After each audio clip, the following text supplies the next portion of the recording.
الشیطان الرجیم بسم اللہ الرحمن الرحیم۔ عزیزان من، آج اگست 1984 کی 23 تاریخ ہے اور درس قرآن کریم سورہ تکویر سے شروع ہو رہا ہے۔ سورہ تکویر کی آیت 25 میں شروع ہو رہا ہے۔ سابقہ جمعہ کو خصوصی درس تھا تو یہ سورت زیر درس اس سے پہلے جمعے میں تھی۔ کہا یہ گیا تھا فطرت کے شواہد کی شہادات پیش کرنے کے بعد کہ انہ لقول رسول کریم، یہ ہمارا پیغام ہمارے پیغامبر کی زبان سے تم تک پہنچ رہا ہے، خدا کا پیغام اس کے رسول کی وساطت سے۔ قرآن کا انداز عام طور پہ یہ ہے کہ وہ تضادات کو ایک دوسرے کے سامنے لا کر اپنے بیان کو واضح کرتا ہے، اور یہ انداز بڑا مؤثر بھی ہوتا ہے، واضح بھی ہوتا ہے۔ تضاد سے ایک چیز کو تاریکی کے بعد روشنی کہنے سے دونوں چیزیں واضح ہو جاتی ہیں۔ قرآن کا یہ انداز ہے۔ تو وہاں یہ کہا کہ یہ رسول کریم کی زبان سے یہ قول آیا ہے، تو یہاں کہا کہ وَمَا هُوَ بِقَوْلِ الشَّيْطَانِ الرَّجِيمِ، یہ شیطان کا مفہوم واضح کرنے کی ضرورت نہیں، آپ احباب کے سامنے ہے۔ 25 سال سے تو قرآن کی یہی اصطلاحات ہیں جن کا مفہوم میں بیان کرتا چلا آ رہا ہوں۔ یہ شیاطین الجن والانس اس کو کہتے ہیں قرآن۔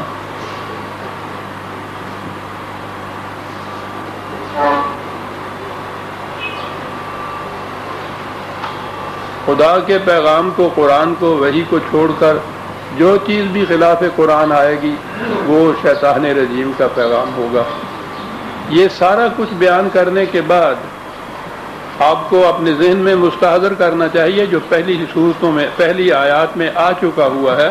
اس کے بعد کہا کہ فَأَيْنَ تَذْهَبُونَ، کیا انداز ہے کہ اتنی واضح باتیں ہم نے کی، اتنی شہادات واضح بہم پہنچائیں، اس قدر دلائل و براہین سے بات پیش کی جس کا جواب ان کے پاس نہیں ہے۔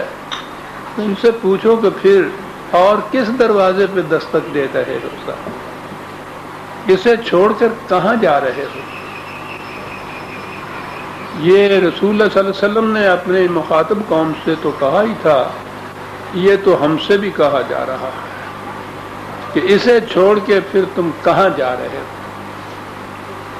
سینکڑوں درس ہم نے در تجویز کر رکھے ہیں جہاں ہم جاتے ہیں۔ اَيْنَ تَذْهَبُونَ،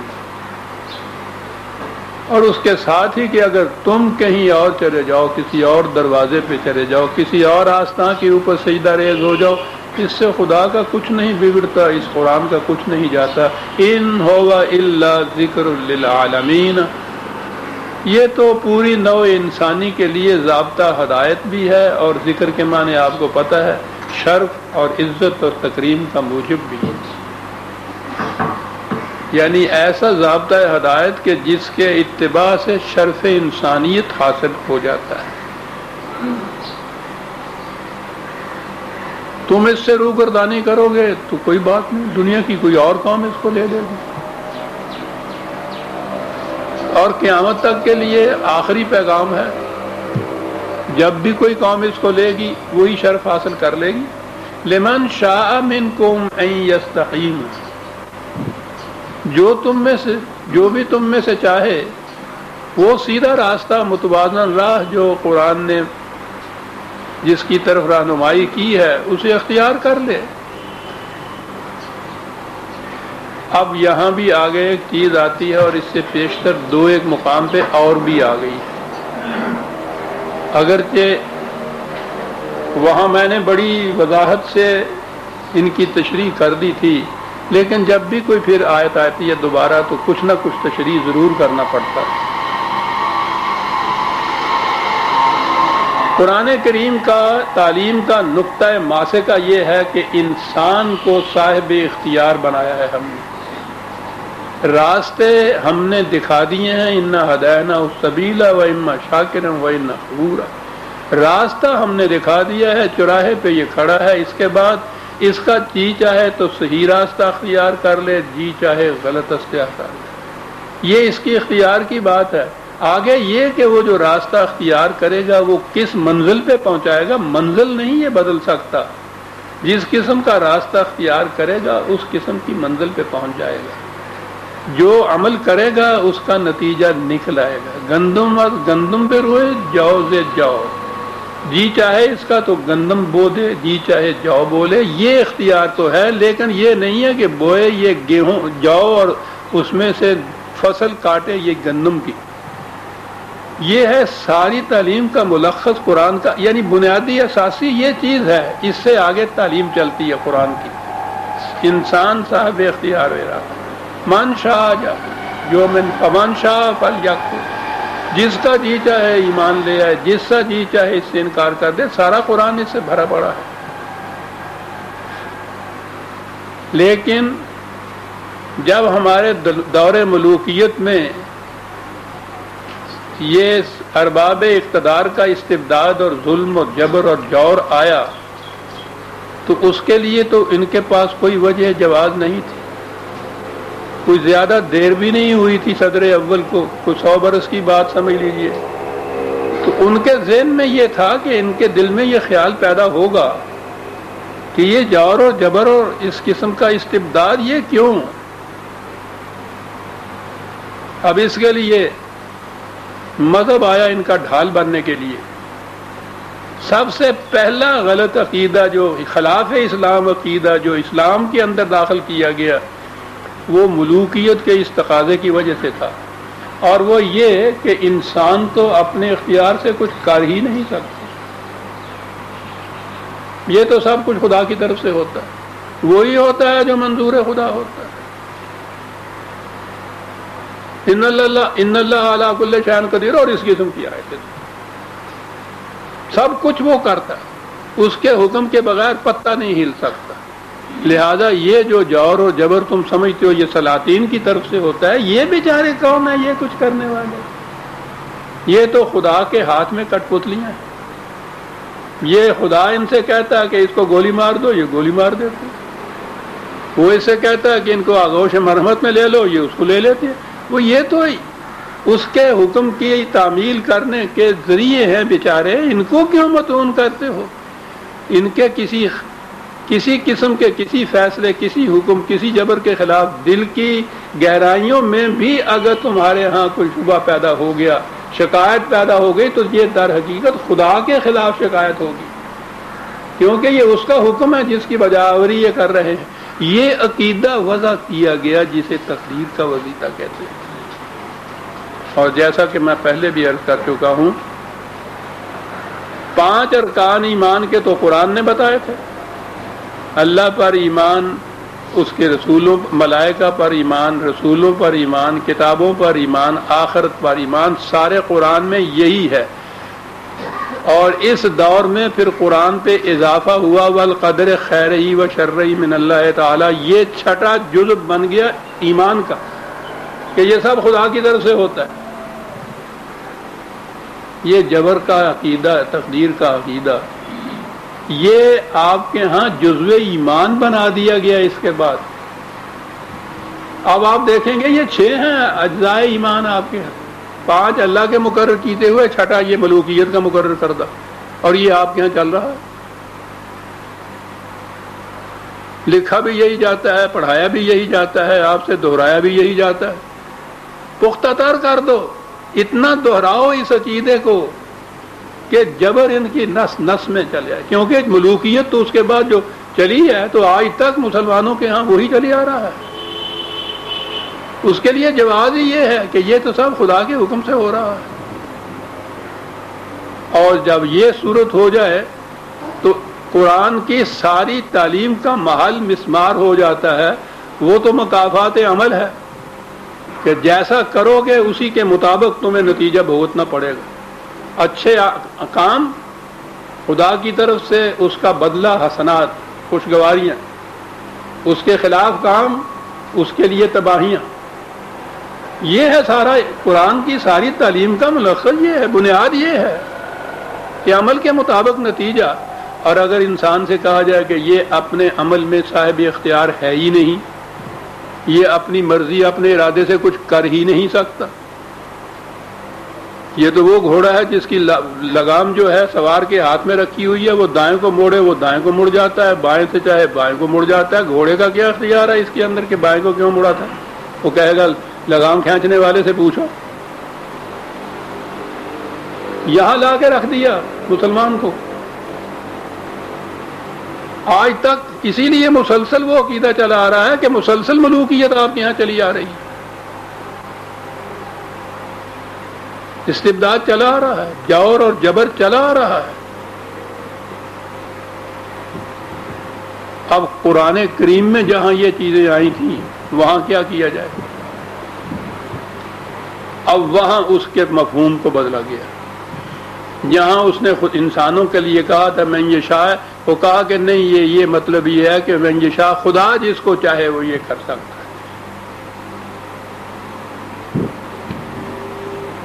وہ کہتا یہ ہے کہ اگر یہ کچھ تم کرو گے تو یاد رکھو جہنم میں ڈالے جاؤ گے، اور اس کے بعد یہ ہے من یشاء جس کو چاہے گا جہنم میں ڈال دے. یہ کچھ کرو گے جنت میں چلے جاؤ گے، من یشاء جس کو چاہے وہ جنت میں بھیج دے گا. یعنی وہ جس کو چاہے گا، یہ تمہارے اعمال کے اوپر کوئی بات نہیں. اسی سلسلے میں ایک اہم آیت تھی، اس سے ذرا پہلے بھی آ چکی تھی، کیونکہ قریب تر آئی تھی اس لیے میں اسی کو دہراتا ہوں. 76/29 بڑی اہم یہ حوالے ہیں، یہ لکھ لیجئے، پھر نہیں یہ چیزیں سامنے آئیں گی اور یوں آسانی سے آپ کو حوالے ملیں گے نہیں. اِنَّ هَٰذِهِ تَذْكِرَةٌ، کیا انداز ہے. یہ جو کچھ ہم نے کہا یہ پورا قرآن جو ہے یہ تو تمہارے لیے ایک یاد دہانی ہے، ایک عبرت کا تذکرہ ہے، موعظت ہے. فَمَنْ شَاءَ اتَّخَذَ إِلَىٰ رَبِّهِ سَبِيلًا، جس کا جی چاہے اس کے بعد اپنے خدا کی طرف جانے والے راستے کو اختیار کر لے. یہ رہنمائی ہے ہم نے جو تمہیں دے دی ہے، سائن پوسٹ ہے جو چوراہے پہ لگا دیا ہے کہ یہ راستہ گلبرگ کو جاتا ہے، یہ شہر کو جاتا ہے. اب تم میں سے جو مسافر جون سا راستہ چاہے اختیار کر لے. یہی ہے قرآن کی تعلیم، یہی ہے مکافات عمل. فمن شاء اتخذ الی ربہ سبیلا، جس کا جی چاہے.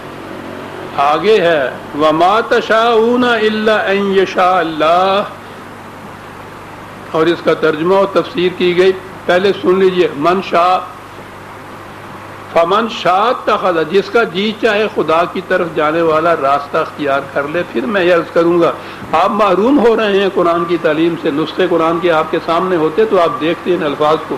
جس کا جی چاہے خدا کی طرف جانے والا راستہ اختیار کرے، من شاء اتخذ واضح ہے. اور آگے جناب وما تشاءون الا ان یشاء، اس کا ترجمہ یہ کیا لیکن تم تو اس کے خلاف چاہ ہی نہیں سکو گے جو خدا چاہتا ہے. کیا بات ہے اس خدا کی. ہم نے تمہیں آنکھیں دے دی ہیں، جو جی میں آئے دیکھو، لیکن تم تو وہی دیکھ سکو گے جو ہم دکھانا چاہیں گے. تو یہ آنکھیں کاہے کو دے دی، یہ کاہے کو کہہ دیا کہ تمہارا جو جی چاہے دیکھو ان آنکھوں سے، جب اس کے بعد کہا کہ نہیں صاحب تم اپنی آنکھوں سے اپنی مرضی کے مطابق کچھ نہیں دیکھ سکو گے، وہی دیکھ سکو گے جو ہم دکھانا چاہیں گے. تو کہاں گیا انسان کا اختیار اور ارادہ؟ کہاں گئی یہ ساری تعلیم قرآن کریم کی؟ اور پھر اس کے خلاف شکایت بھی نہیں کر سکتے کہ یہ تو آپ نے ہی کرایا تھا ہم سے. توبہ توبہ کہتے ہیں معاذ اللہ، ایسا نہ کہنا کہیں خدا کے حضور یہ کہو گے دوہری سزا ملے گی تمہیں. کہو بھی یہ نہیں، پٹو بھی اپنے نہ کردہ گناہوں کے اوپر. کرایا تم نے، پیٹ ہم رہے ہیں، تم کہہ بھی نہیں سکتے اس سے. کیا سوچتے ہو عزیزان ایمان کی اس قرآن کے ساتھ کیا ہوا؟ جس کا جی چاہے خدا کی طرف جانے والا راستہ اختیار کرے، لیکن تم تو خود کچھ چاہ ہی نہیں سکتے. جو خدا چاہے تم وہی چاہ سکتے ہو. گویا انسان کے چاہنے کے اوپر بھی خدا کا جبر ہے. اعمال جو ہیں وہ تو انسان کے اپنے پہلے خیال، ارادہ، تمنا، آرزو، اس پہ پہلے وہاں سے بات اٹھتی ہے اندر سے، پھر وہ مظاہر ہوتے ہیں جو اعمال ہوتے ہیں، اس کے مطابق انسان کام کرتا ہے۔ تو جو اسی کے اوپر کنٹرول ہو کہ تم چاہ ہی نہیں سکو گے بجوز اس کے جو ہم چاہیں۔ ہم چاہیں کہ غلط راستہ اختیار کرو تو تم بھی چاہو گے غلط راستہ اختیار کر لے، تو چل پڑے۔ اور اس کے بعد کہا کہ ہم تمہیں جہنم میں بھیج دیں گے۔ کیا بات ہے ایسے خدا، بالکل ملوکیت کا خدا۔ یہ جو ہے نا ان کا تصور کہ السلطان ذل اللہ علی الارض، سلطان خدا کا سایہ ہے زمین کے اوپر، یہ سچ میں الٹی بات ہے۔ ان کے ہاں خدا سایہ ہے ان سلاطین کا جو جور و استبداد کے مالک تھے، جن کے خلاف لب کشائی نہیں آپ کر سکتے تھے، خدا اسی قسم کا بنا دیا انہوں نے جیسا یہ سلطان ان کے سامنے تھا، بادشاہوں جیسا ایک بادشاہ۔ اوتھے کی پرواہ راغب اوتھے بے پرواہیاں، پھڑ لے اوگن ہار نور، چھڑ دے عملہ والے نو، پھڑ لے اوگن ہار نور۔ یہ خدا کس قسم کا ہے؟ ملوکیت کا خدا، شاہنشاہیت کا خدا، جس کو جی چاہے جو چیز میں آئے کر دے۔ خدا کا تصور جو تھا وہ اپنے ہاں کے سلاطین کے مطابق پیدا کیا، تو اس کے لیے تو یہ چیز تھی نا کہ تم ان کی مرضی کے خلاف چاہ ہی نہیں سکتے۔ اختیار تمہیں دیا گیا ہے، لیکن تم دیکھو ان کی اشارہ ابرو کی طرف کہ وہ کیا چاہتے ہیں، جو وہ چاہیں وہ چاہو تم۔ اب یہ جتنا انسان کے چاہنے والی آیات تھیں کہ تم جو چاہو کرو، اس کے ساتھ یہ لگا دیا کہ یہ ٹھیک ہے، ہم کہتے ہیں جو چاہو تم کرو، تمہارا اختیار ہے، لیکن تم تو خود کچھ چاہ ہی نہیں سکتے، کر نہیں سکتے والی بات نہیں، چاہ نہیں سکتے جو اس کے خلاف جو ہم چاہیں گے۔ عزیزان من، یہ ہے آپ کے ہاں قرآن کے وہ اختیار و ارادے والی جتنی آیات ہیں، ان کے متعلق یہ ساتھ اس کے شرط لگائی ہوئی ہے۔ یہ میں نہیں عرض کر رہا، عربی زبان کے قاعدے کی روح سے ہے، اور سنیے کہ بات کہاں سے کہاں چلی جاتی ہے، انسان وجد میں آ جاتا ہے قرآن کے انداز پہ۔ فمن شاء اتخذ، ان ھذا تذکرہ، فمن شاء اتخذ الی ربہ سبیلا، جو تم میں سے چاہے اپنے خدا کی طرف جانے والا راستہ اختیار کر لے۔ اور اس کے بعد ہے وما تشاءون الا ان شاء اللہ، بھائی تم وہی چاہو جو خدا چاہتا ہے۔ واہ واہ واہ، خدا چاہتا ہے کہ تم صحیح راستہ اختیار کرو، تم وہی چاہو جو ہم چاہتے ہیں۔ تمہارا چاہنا ہمارے چاہنے سے ہم آہنگ ہونا چاہیے۔ یہ اختیار دیا اب کہ تم وہ بھی چاہ سکتے ہو جو ہم چاہتے ہیں کہ تم کرو، تم اس کے خلاف بھی جا سکتے ہو، تو تم وہی چاہو جو ہم چاہتے ہیں۔ جب یہ بات ہو جائے گی تو تمہارا چاہنا جو ہوگا وہ خیر کی طرف تمہیں لے جائے گا، کیونکہ ہم چاہتے ہی ہیں کہ تم صراط مستقیم کی طرف جاؤ۔ پھر دیکھو الفاظ کو، اب میں نے عرض کیا ہے نا کہ قرآن کا جو انداز اور اسلوب ہے وہ وجد آفرین ہے۔ فمن شاء اتخذ الی ربہ سبیلا، جس کا جی چاہے، شاء اتخذ الی ربہ سبیلا، تم چاہو۔ اس کے بعد یہ من شاء کہا، جو تمہارا جی چاہے تم چاہو، کہا کہ پھر تم وہی کیوں نہ چاہو جو ہم چاہتے ہیں کہ تم کرو۔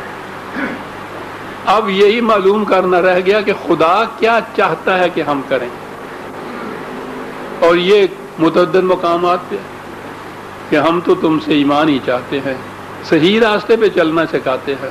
پہلے فاتحہ کے اندر ورق پہلا الٹتے ہی یہ کہا کہ اہدنا الصراط المستقیم، یہ ہے نا جو خدا چاہتا ہے، وہ دعا سکھاتا ہے ہم کو کہ صراط مستقیم پہ چلنے کے لیے، وہ یہ چاہتا ہے نا۔ تو یہاں جہاں جو کہا کہ بھائی جو تم چاہتے ہو وہ تم کرو، اس کے بعد یہ کہا کہ پھر تم وہی کیوں نہ چاہو جو ہم چاہتے ہیں، اور جو ہم چاہتے ہیں وہ قرآن میں ہم نے ورق کے اوپر بتا دیا کہ ہم کیا چاہتے ہیں۔ ایسا جو مقام آ گیا، ہم کیا چاہتے ہیں تم کرو، ہم نہیں کراتے تم سے جبرن۔ یہ تم یہ معلوم کرو کہ ایسے مقام پہ ہمارا خدا کیا چاہتا ہے، تم وہی چاہو جو ہم چاہتے ہیں۔ اب خدا ایک محبوب بن گیا، یہ تو شان محبوبیت ہے نا کہ یہ معلوم کیا جائے کہ میرا محبوب کیا چاہتا ہے ایسے معاملوں کے اندر. ہم یہ چاہتے ہیں کہ تم صحیح راستے پہ چلو، ہم بھی چلیں گے. تو خدا کی ایک رضا بھی حاصل کر دی ہم نے، جبر نہیں، پورے اختیار کے ساتھ صحیح راستے بھی چل نکلے ساتھ.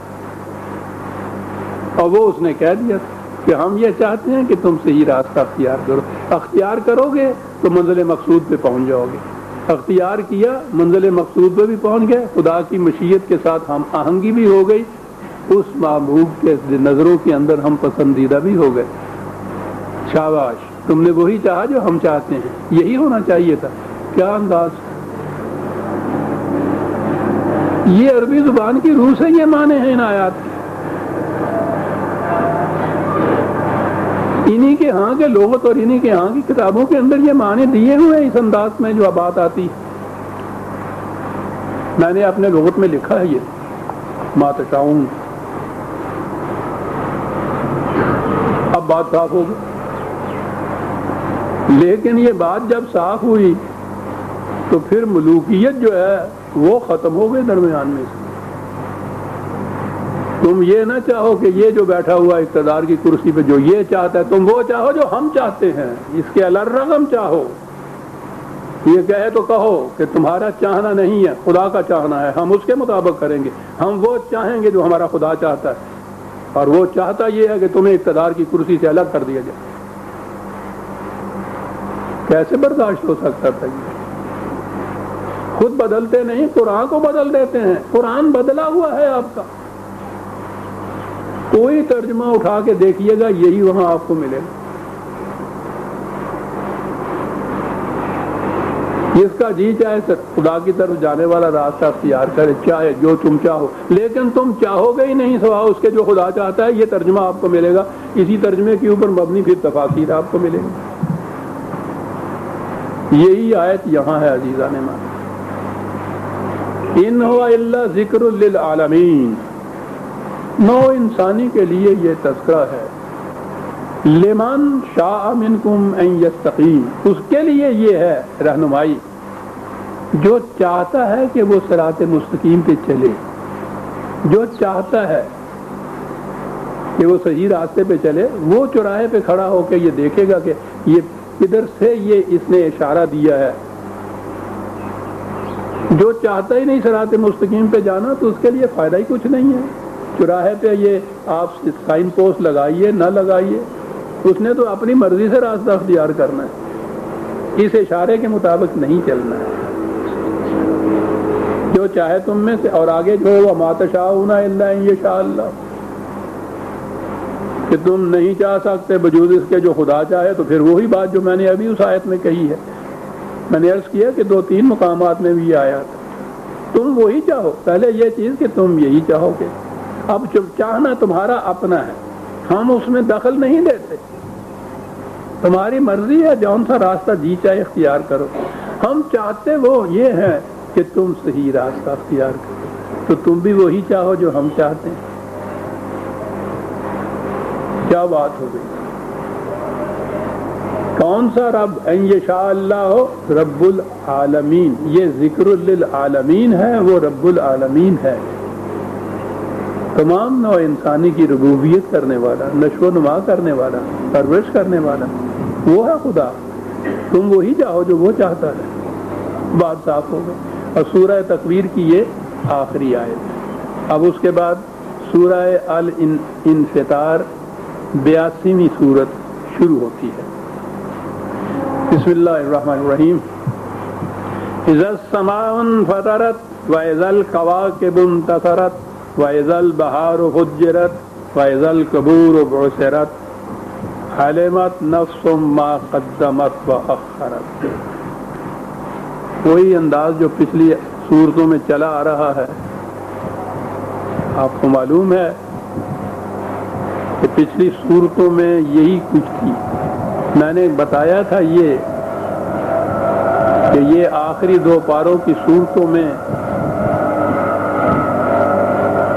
ایک انقلاب کی کچھ علامات بتائی گئی ہیں. میں نے یہ واضح کیا تھا کہ یہ بھی ہو سکتا ہے کہ یہ یہ جو خارجی کائنات ہے، ہماری زمین، یہ کرے، یہ سورج، یہ چاند، یہ ستارے، یہ ان کے متعلق بھی یہ ہو کہ بہرحال قرآن نے یہ کہا ہے کہ الی اجل مسمى یہ چل رہے ہیں، ایک میعاد تک انہوں نے رہنا ہے، اس کے بعد انہوں نے ختم ہونا ہے۔ یہ ابدی نہیں ہے، نہ یہ ازلی ہیں خدا کے پیدا کرنا ہے، نہ یہ ابدی ہیں کہ یہ معدوم نہیں ہو سکتے۔ ایک دن تو یہ ٹھیک ہے، اس کے متعلق بھی ہو جائے گا، ہو سکے گا، یہ معنی بھی اس کے ہو سکیں گے کہ جب یہ کرے پھٹ جائیں گے، ٹکرائیں گے آپس میں، چورا چورا ہو جائیں گے، یہ عرض بھی یہ کچھ ہوگی، یہ بھی ہے، جسے ہم کہتے ہیں کہ یہ قیامت کی نشانیاں ہیں اس کے بعد۔ لیکن قرآن میں جس انداز سے آگے بات کہی گئی ہے نا، ان میں نظر آتا ہے کہ یہ ایک کسی دور کے آنے والے انقلاب کی علامات بتائی ہیں قرآن نے کہ اس قسم کے واقعات ہوں گے اس زمین پر، تو اس کے بعد وہ نظام آئے گا، وہی نظام جو قرآن کی روح سے قائم ہوتا ہے، جس میں دودھ کا دودھ اور پانی کا پانی ہو جاتا ہے۔ عدل ہے بنیاد جو اس چیز کی، ہر انسان کا ہر عمل وہ نتیجہ پیدا کرے جو نتیجہ پیدا ہونا چاہیے اس میں سے۔ یہ دور ہے، جو چیز ہم کہتے ہیں کہ صاحب یہ ظلم ہے، یہ فساد ہے، یہ استبداد ہے، وہ ہے کیا کہ ہر شخص کو اس کے عمل کا نتیجہ نہیں مل رہا۔ انسانی استبداد کا یا انسانی حکومت جو ہے اختیارات کی کسی قسم کی بھی ہو، اس میں ہوتا یہی ہے، پھڑ لے عملہ والے انو چھڑ دے اوگن ہارن۔ قرآن کا نظام عدل یہ ہے کہ اس میں کسی پر بھی کسی قسم کا جور و استبداد نہیں ہوگا، ہر چیز اس کے اپنے کام کے نتیجے کے مطابق ہوگی۔ تو اس لیے میں نے عرض کیا تھا نا کہ یہ جو الفاظ آئے ہیں قرآن کی ان آیات میں، خارجی کائنات کے اندر آنے والا کوئی انقلاب بھی اس سے مقصد ہے، ہو سکتا ہے کہ وہی ہو، لیکن قرآن نے جو ان شہادات کے بعد پچھلی آیتوں میں یہ بھی کہا ہے، جہاں یہاں یہ بات کہی ہے آسمان پھٹ جائے گا، زمین ٹکڑے ٹکڑے ہو جائے گی، اس کے بعد یہ ہے کہ پھر انسان اپنے اپنے عمل کا صحیح نتیجہ سامنے پائے گا۔ ٹھیک ہے قیامت کا دن ہے، اس پہ ہمارا ایمان ہے، وہاں تو نتائج آئیں گے، لیکن یہ نہیں ہے کہ یہ قیامت تک کی بات ہے۔ جب بھی خدا کے قانون کے مطابق یہاں کوئی معاشرہ متشکل ہوگا، اس کی پہلی علامت یہ ہوگی کہ وہاں عدل ہوگا، دھاندلی نہیں ہوگی۔ اور قرآن نے یہ جو علامات بتائی ہیں اس کے بعد کہا یہ ہے کہ پھر اس کے بعد دھاندلی نہیں ہوگی، عدل ہوگا۔ تو جس سے میں اس کو ترجیح دیتا ہوں کہ یہ آیات جو ہیں جو قرآن میں آخری پاروں میں آئی ہیں، اس سے یہ رکھا جائے کہ آخری دور میں وہی نظام جو صدر اول میں قرآن نے پیدا کیا تھا، متشکل کیا تھا، اسی قسم کا نظام بڑے وسیع پیمانے کے اوپر آئے گا، اور اس کی بنیادی خصوصیت یہ ہوگی کہ عدل ہوگا، دھاندلی نہیں ہوگی۔ اس میں بھی آپ دیکھیں گے کہ وہی آیا ہے۔ تو میں ان الفاظ کے معنی جسے مجازی معنی کہتے ہیں نا، وہ ترجیح دیا کرتا ہوں ان پہ، لیکن اگر کوئی دوسرے معنی لینا چاہتا ہے جس کو وہ آپ کہتے ہیں کہ یہ قرب قیامت کے نزدیک یہ چیزیں ہوں گی، تو ٹھیک ہے۔ عربی زبان کے اندر بھی یہ مجازی معنی جو ہیں بڑی وسعت سے لیتے ہیں وہ لوگ، عرب جو ہے، اور بلند حقائق کو تو بیان ہی مجازی معنی کے مجازی الفاظ میں کیا جاتا ہے۔ وہ شعر ہے، شعر تو وہ یہ شعر نہیں جو پھاڑ کھاتا ہے، بڑا بہادر ہے، جیسا میں نے کہا کرتا میں تو شرم سے پانی پانی ہو گیا، تو یہ نہیں ہے کہ بالکل میں پانی ہو گیا، یہ مجازی معنی ان کو کہتے ہیں۔ قرآن نے عربی مبین کا انداز اختیار کیا ہے، وہ بسیط حقائق جو ہیں، ایبسٹریکٹ ٹروتھ جن کو کہتے ہیں، جو محسوس شکل میں سامنے نہیں آ سکتے، ان کو محسوس مثالوں کے ذریعے سے، تشبیہات کے ذریعے سے، استعاروں کے ذریعے سے بیان کرتا ہے۔ لیکن کہتا یہ ہے کہ یہ ایک تشبیہ ہے جو ہم نے دی ہے، ایک مثال ہے جو ہم نے دی ہے، اس سے تم عبرت کے معنی ہوتے ہیں پل کہ ادھر سے اس کے اوپر سے گزر کے اصل مقام پہ پہنچ جائے۔ عجیب الفاظ ہیں عربی زبان کے، وہ کہتا ہے کہ اس کے یہی معنی نہ لینے نا، جیسے ہم نے یہ کہا ہے کہ میں وہ شعر ہے تو اس کے معنی سچ مچ کا شعر لے لو. یہ ایک مثال ہے جو ہم نے دی ہے. تو مثال کی روح سے جو معنی لیے جاتے ہیں عربی زبان میں مجازی معنی ہیں. عربی زبان کی ادب کی کتابوں میں ان کے لغت جو ہیں ان کے اندر یہ چیز دی ہوئی ہے. میں نے جو لغت اپنا مرتب کیا ہے اس میں میں نے بھی یہ دونوں معنی دیے ہیں تمام الفاظ قرآنی کے، کہ حقیقی معنی یہ ہیں مادے کے اعتبار سے، اور عربوں کے ہاں یہ ان مجازی معنی میں استعمال ہوتے ہیں یہ الفاظ. تو سند ہے یہ ان چیزوں کی. یہ جو ہے نا کہ صاحب یہ تو ایسے معنی پہناتا ہے، اس سے پہلے کسی نے پہنا ہی نہیں ہے. تو میں پوچھتا یہ ہوں کہ بے سند اگر کوئی معنی ہے تو اس پہ تو اعتراض ہو سکتا ہے. اگر تمہارے ہاں کی ہی کتابوں کے اندر وہ سند موجود ہو تو یہ کیا ضروری ہے کہ ان میں سے کسی ایک نے اگر وہ حقیقی معنی لیے ہیں تو میں بھی حقیقی معنی لوں، اگر میں مجازی معنی لوں تو یہ قابل اعتراض ہو جائے. اذا السماء انفطرت، ٹھیک ہے، حقیقی معنی جب یہ سامان پھٹ جائے گا جیسے اس کے معنی ہیں. میں نے عرض کیا ہے کہ پچھلی آیات میں نے یہ تمام وضاحت سے یہ بتا دیا ہے کہ ان کے مجازی معنی کیا دیے جاتے تھے.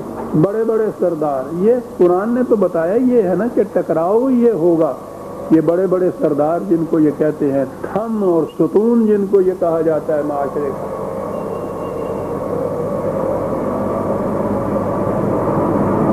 ان کے اقتدار کے جھنڈے وہی جب تھا سقف القمر، حرب جاہلیت کے اقتدار کا جھنڈا جو ہے پھٹ جائے گا، وہی یہاں چیز ہے. بڑے بڑے جو سردار ہیں سماج جن کو یہ کہا جاتا، ہر پستیوں میں رہنے والے، سماج بلندیوں کے اوپر، یہ جو طبقات انہوں نے تقسیم کر رکھے تھے نا پستی اور بلندی کے، یہ ہیں قرآن جو ان سے ارض اور سماج سے معنی مجازی معنی لیتا ہے انسانوں کے متعلق. جب یہ چیز ہوگی کہ یہ طبقات مٹیں گے، یہ جو بڑے بڑے بنے پھرتے ہیں اپنے آپ کو آسمان جاہ، تو ہمارے ہاں یہ ان کے لیے ایک لقب تھا بادشاہوں کے لیے، آسمان جاہ، یہ آسمان پھٹ جائیں گے. وَإِذَا الْكَوَاكِبُ انتَثَرَتْ، میں نے پچھلی دفعہ کہا تھا کہ یہ چھوٹی چھوٹی جو سلطنتیں تھیں، ریاستیں تھیں عربوں کے ہاں، ان کے سرحد کے اوپر ان رومنز نے اور ایرانیوں نے چھوٹی چھوٹی ریاستیں قائم کر رکھی تھی اپنی، کہ عربوں کی طرف سے اگر کوئی خطرہ ہو تو پہلے یہ ان سے نپٹیں. ان کو قرآن نے نجوم یا کواکب کہا تھا. یہ بڑے بڑی جو سلطنتیں تھیں ان کو شمس اور قمر کہا تھا. جب یہ چھوٹی چھوٹی ریاستیں کواکب ستارے جن کو پکارا جاتا ہے، انتصرت کے معنی بکھر جانا، وہ سارے ایک دوسرے کے ساتھ اکٹھے تھے. اس کے متعلق کہا کہ جب یہ بکھر جائیں گے، یہ تاریخ میں آیا، اس دور کی تاریخ میں یہ آ گیا. ایران کی بادشاہت ختم ہوئی، شمس ان کے ہاں کا جھک گیا، شمس ان کے جھنڈے کا نشان تھا. عرب جاہلیت کا اقتدار ختم ہو گیا. یہ چھوٹی چھوٹی ریاستیں جو سرحدوں کے اوپر تھیں یہ بکھر گئیں. بہرحال میں جو معنی لوں گا تو وہ یہی ہوں گے کہ یہ چیزیں جب ہوں گی.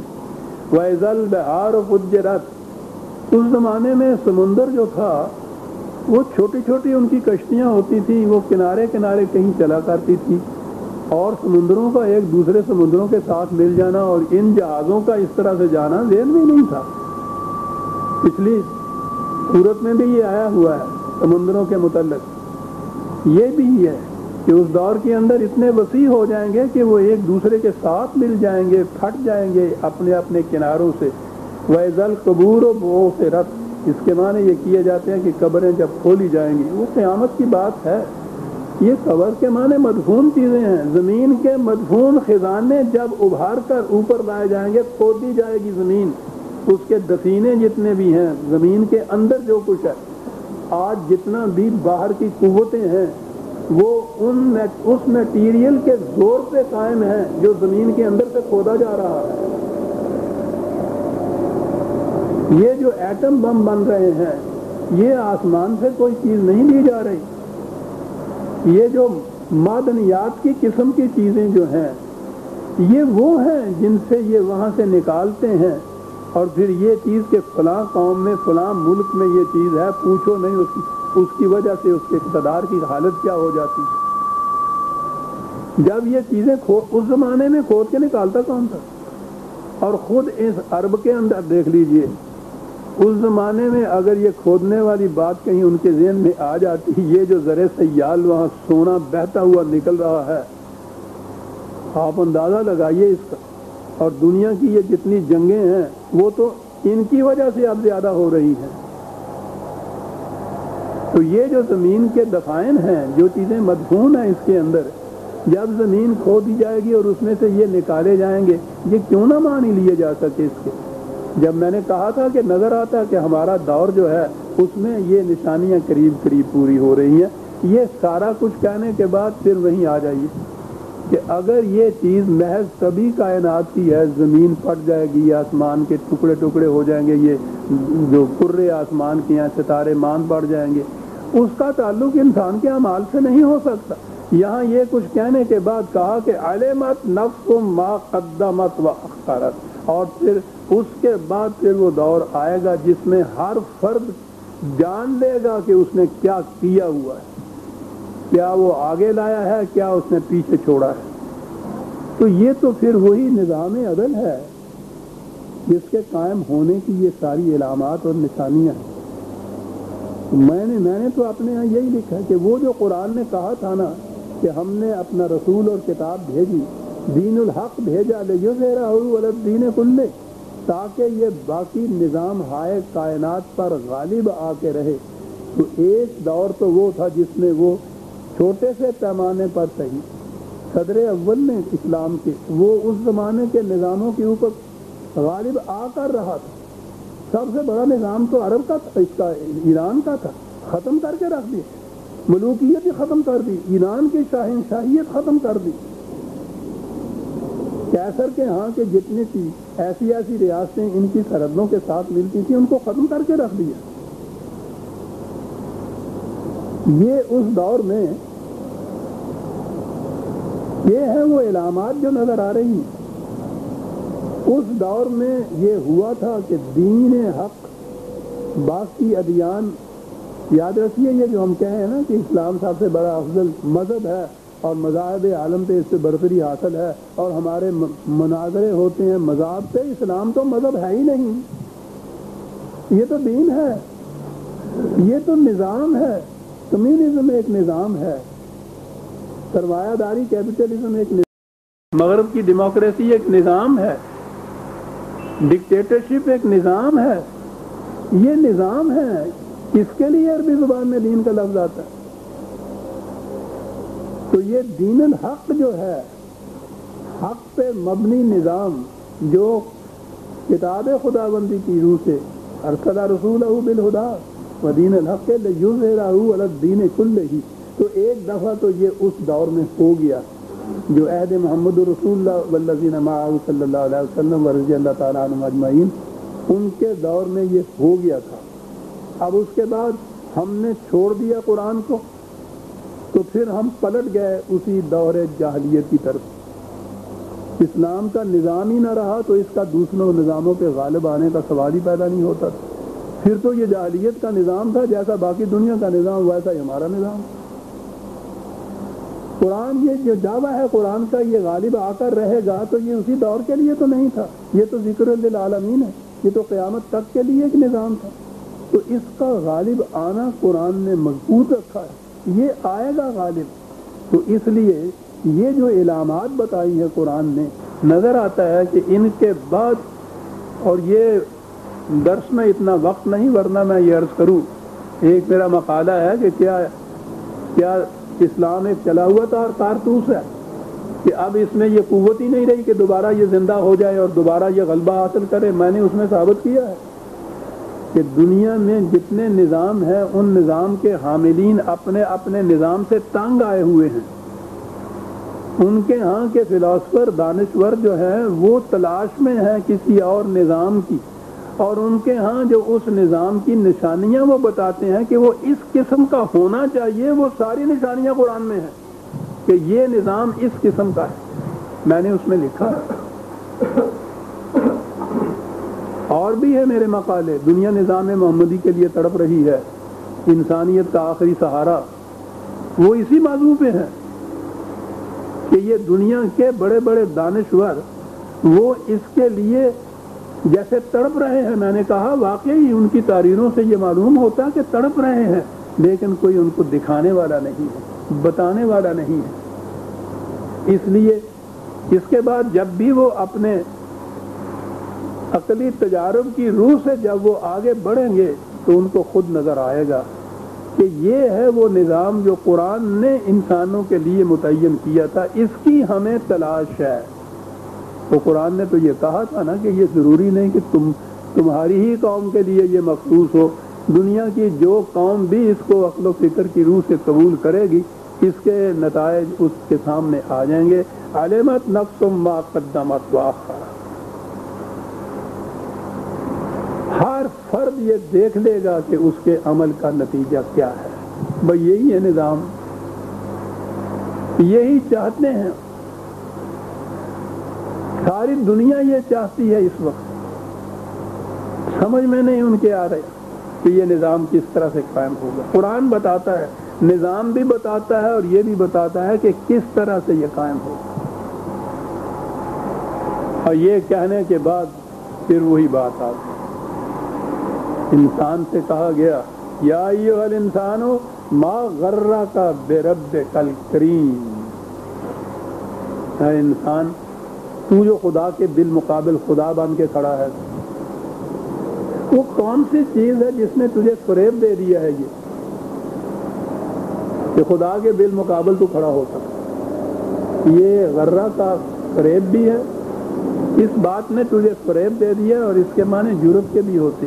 تجھے یہ جرت کیسے ہو گئی کہ خدا کے بالمقابل خدا بن کے کھڑا ہو جائے. اور یہاں خدا کی دو صفات ہی بیان کی, ان کے مقابل میں آ جائے گا. ایک رب ہے, تمام نوع انسانی کا نشو و نما دینے والا. ربوبیت,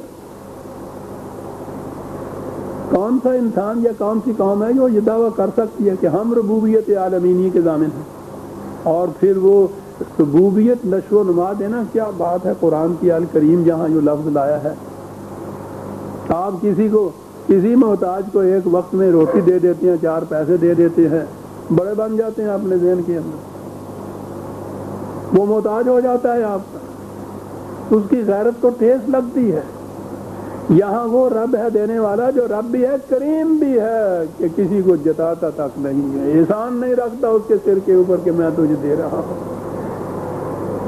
کہا کہ یہ خدا جو ہے یہ وہ شاہنشاہیت والا خدا نہیں ہے, یہ تو ربوبیت والا خدا ہے, پالتا ہے, نشو و نما کرتا ہے, اور اس کے بعد پھر وہ کریم بھی ہے.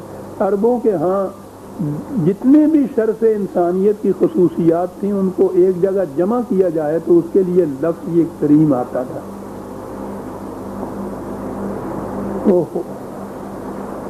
رب بھی ہے, کریم بھی ہے.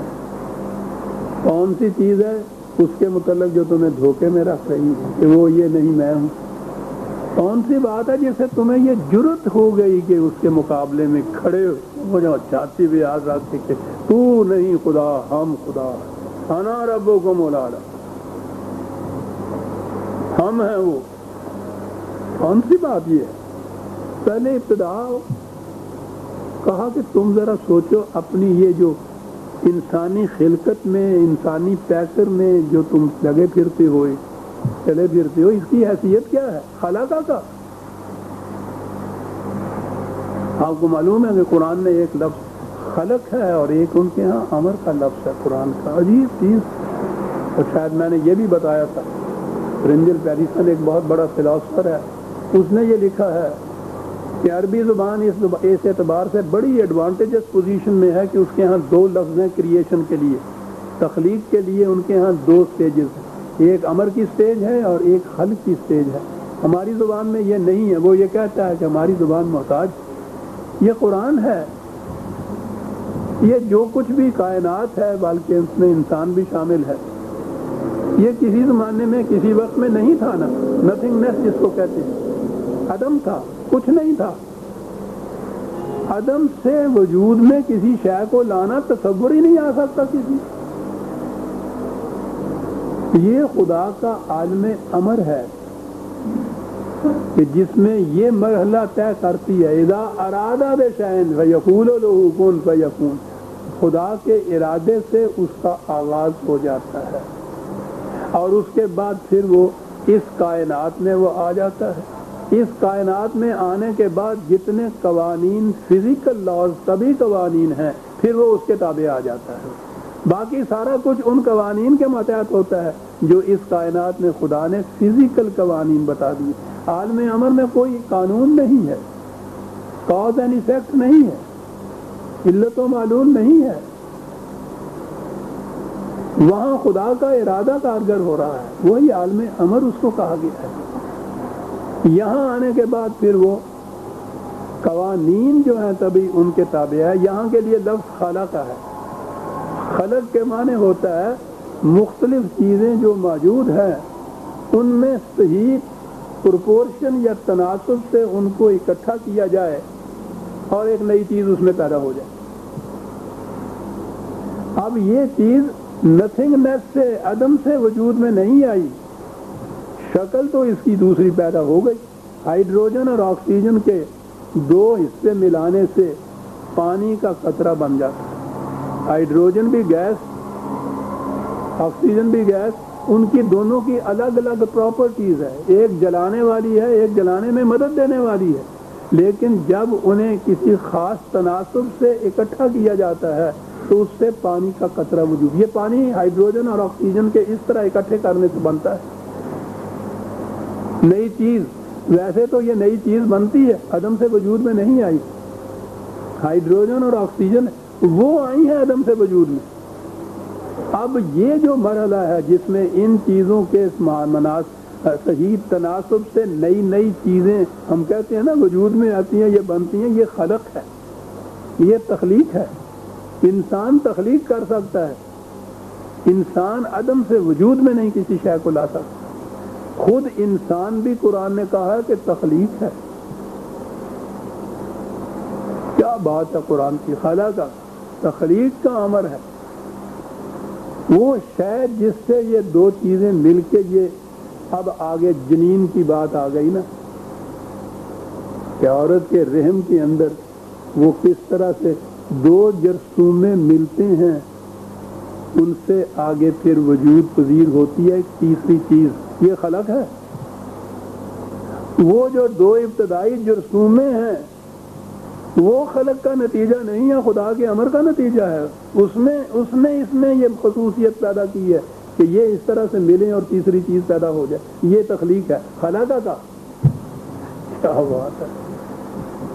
ابتدا ہر شے کی جو نظر آتی ہے ابتدائی تخلیق ہوتی ہے, مختلف شے سے ایک شے وجود میں آتی ہے, وہ اسی شکل میں نہیں ہوتی. یہ جو سلسلہ ارتقاء یا ایولیوشن کی تھیوری ہے وہ بڑی قرآن کی روح سے صحیح ہے. ابتدا زندگی کی بڑی ایک ذرے سے محسوس سے بلکہ غیر محسوس سے جرثومے سے ہوئی ہے, لائف سیل جسے کہا جاتا ہے. وہاں سے پھر یہ ارتقائی منازل اس میں پھیل, وہ رحم مادر کے اندر ہی وہ لے لیجیے. جس طرح سے وہ بچہ جنین بنتا ہے, یہ جنین کے علم والے جو ہیں ان سے پوچھئے, وجد میں آتے ہیں جب قرآن کی آیات کو لیتے ہیں. خلق کا فسوا کا, پھر اس نے تناسب صحیح پیدا کیا. یہ نہیں ہے کہ وہ سر اتنا بڑا بنا دیا کہ گردن اٹھا ہی نہ سکے. اس عجیب تناسب ہے اس کے اندر, صحیح پرپورشن ہے, اور جسے صحت کہتے ہیں وہ صحیح تناسب ہی کا نام ہے. جب تناسب اندر بگڑتا ہے تو وہ بیماری ہوتی ہے. تناسب اس کا صحیح کیا فعدلہ کا, اور عدلہ کے معنی ہوتے ہیں ایسی چیز جو نہ کسی طرف جھکی ہوئی ہو نہ کسی طرف اٹھی ہوئی ہو, متوازن اس طرح سے قائم ہو. یہ سارا کچھ کیا اور کرنے کے بعد آگے بات آئی فی ای صورت ما شاء رکب, لیئر کو کہتے ہیں طے در طے کوئی چیز بنائی تری جائے, آگے صورتن شکل اختیار کرتے. یہ بنیادی مسئلہ ہے فلسفے کا کہ شے اس وقت شے کہلاتی ہے جب وہ فارم کی شکل ہے، کسی فارم میں آ جائے. فارم میں اگر کوئی نہ آئی ہوئی ہو تو وہ شے ہی نہیں کہلا سکتا. فارم ہے جس کو صورت کہتے ہیں. خدا نے اپنے آپ کو المصور بھی کہا، الباری و المصور. حشو و زوائد کو الگ کر کر کے وہ آپ یہاں تو میرا خیال ہے ہمارے یہاں کی نسل نے وہ چاک اور کمہار دیکھا ہی نہیں ہے. ہم نے تو دیکھے ہیں. وہ چاک پہ کمہار کرتا کیا تھا؟ وہ بڑی صحیح شکل ہے یہ جو قرآن نے کہی ہے، الباری و المصور. وہ اتنا بڑا مٹی کا وہ پنجابی جو تھوبا ہی کہتے ہیں آگے وہ لے کے چاک پہ رکھتا تھا اور گھماتا تھا. اور پھر وہ کرتا کیا تھا؟ اس نے سے مثلا گلاب دان بنانا ہے یا پیالہ بنانا ہے تو جتنی زیادہ فالتو مٹی ہوتی تھی وہ اس کو الگ کرتا چلا جاتا تھا، الگ کرتا چلا جاتا تھا. ہم لوگ جو تھے جن کو اس کا علم نہیں تھا، ہم پتہ نہیں چلتا تھا کہ یہ کیا کر رہا ہے. یہ اتنی مٹی پہلے چڑھا دیا چاک پہ پھر ضائع کر رہا ہے. وہ کرتا چلا جاتا تھا. وہ مٹی کو الگ کرنے سے ہی اس کے بعد وہ ہاتھ سے یوں کرتا تھا تو اس میں سے پیالہ اوپر اوپر آ جاتا. یہ کیا چیز تھا مٹی کو الگ کرنا؟ اس کو الباری کہتے ہیں. بریت جس سے لفظ آیا ہوا ہے، الگ کرتے چلے جانا. خدا کی تخلیق میں جتنی چیزیں ایسی ہیں جو اس شکل کے لیے ضروری نہیں ہیں ان کو وہ الگ کرتا چلا جاتا ہے، پھر اس فارم کے اندر اس کو لے آتا ہے.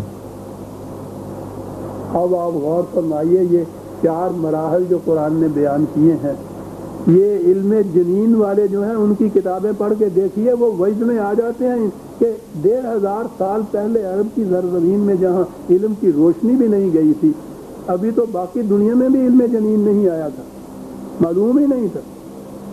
یہ اور دوسرے مقامات کے اوپر اور بھی تفصیل سے ان مراحل کو بنایا ہے. وہ کہتے ہیں کہ لہوے میں مادر کے اندر جنین کے متعلق یہ چیزیں جو آج ہم اتنے بڑے آلات کے بعد ان نتیجوں پہ پہنچے ہیں، یہ ایک عرب کی زمین میں ان پڑھ شخص کیسے اس نتیجے پہ پہنچ گیا؟ یہ انسانی فکر کی بات نہیں ہے. وہ لوگ قرآن کے وحی ہونے کے من جانب اللہ ہونے کے دلائل اس بنا پر دیتے ہیں جو ہم نے کبھی غور ہی نہیں کیا تھا. یہ شین ما شارک تبا لیر رکبہ کیا لفظ ہے صاحب. ترکیب ایک لفظ ہمارے ہاں ترکیب کے وہ معنی نہیں ہے. میں نے یہ عجیب ترکیب لڑائی، وہ ان معنوں میں آ گیا. اس کی ترکیب رقبہ کے معنی ہوتا ہے لیئر کے اوپر، طے کے اوپر مناسب طے جو ہے جما دینا، اور اس طرح سے کسی چیز کو اس کی آخری شکل تک لے جانا. حشو و زوائد الگ کرتے چلے جانا، جو ضرورت ہے اس کے اوپر طے بطے دیتے چلے جانا، اور ایک شکل اس کو عطا کرنا. کہا انسان کو کہ بتاؤ تمہارا اپنا وجود جو ہے وہ رہین کرم ہے خدا کے اس پروسیس کا، اس پروگرام کا. اس خدا کی ہستی سے انکار کرتے ہو، اس کے قوانین سے انکار کرتے ہو. اس کے قوانین سے انکار کرو تمہارا وجود باقی نہیں رہتا. یہ تو رہین کرم ہے اس کے اس قوانین تخلیق کا.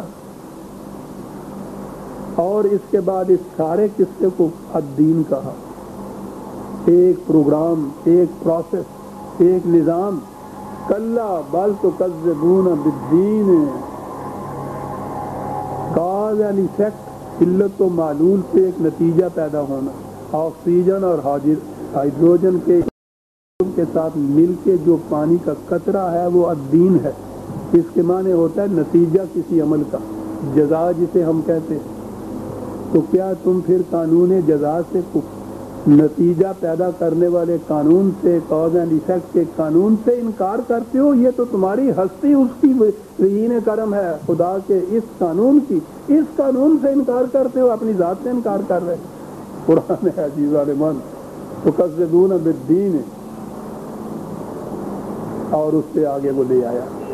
کہا یہ کہ تم انکار اس سے کرتے ہو کہ تمہارے جو نتائج ہیں یہ غلط، تمہارے اعمال جو غلط ہیں غلط نتیجہ نہیں پیدا کریں گے. کیا کہہ رہے ہو؟ تم تو خدا کے اس نظام سے ہی منکر ہو، غافل ہو، بے خبر ہو، ذہن میں بھی نہیں لاتے. حالانکہ اس کا انتظام یہ ہے. سورہ الانفطار کی آیت 9 تک ہم آ گئے. ویزان من اگلی آیات میں بتایا گیا ہے کہ ہمارا پھر انتظام کیا ہے. کہ تمہارے دل میں گزرنے والے خیالات بھی نتیجہ پیدا کیے بغیر نہیں رہ سکتے، اسے ہم آئندہ لیں گے۔ ربنا تقبل منا انک انت السمیع العلیم۔ شکریہ۔